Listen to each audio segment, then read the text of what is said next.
गर्मियों के आते ही पाकिस्तान की सियासत में भी दर्जा हरारत बढ़ गया है।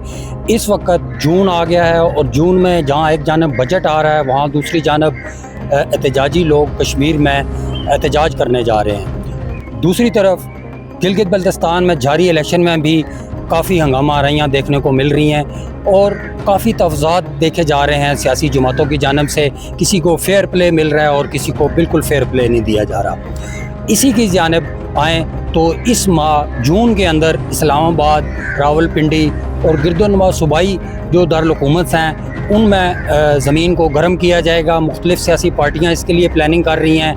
किसान जो हैं वो बाहर आने वाले हैं, उन्होंने ऐलान किया है। इसके साथ साथ सरकारी मुलाजमीन ने भी अपने तफ़ज़ात का इज़हार करते हुए बाहर आने का ऐलान किया है। और यूँ PTI तो पहले ही अपने लीडर की रिहाई के लिए, इमरान खान की रिहाई के लिए इस महीने में मुतवक्का डेट का ऐलान करने वाली है, जिसके लिए वो कोशिश कर रहे हैं और उनकी आपस में मुशावरत मुज़ाकरात चल रहे हैं। तो देखने में ऐसे आ रहा है जैसे PTI भी बजट का इंतज़ार कर रही है कि बजट के बाद जो मज़ीद दर्जा हरारत सियासत में बढ़ेगा उसका भरपूर फ़ायदा उठाते हुए अपनी मूवमेंट का आगाज़ किया जाए।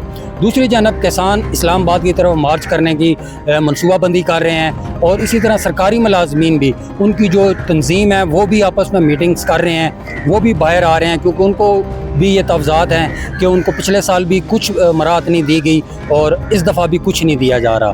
तो यूँ पाकिस्तान का दर्जा हरारत जून और जुलाई के अंदर सियासी तौर पर बहुत गर्म रहने का अमकान है और इसमें कुछ तब्दीलियाँ भी आने का अमकान है। अब देखना ये होगा कि सरकारी मुलाजमीन, किसान और PTI अपने मुतालबात हुकूमत से मनवाने में कामयाब होती है या हुकूमत अपनी डिप्लोमेसी कामयाब करती है।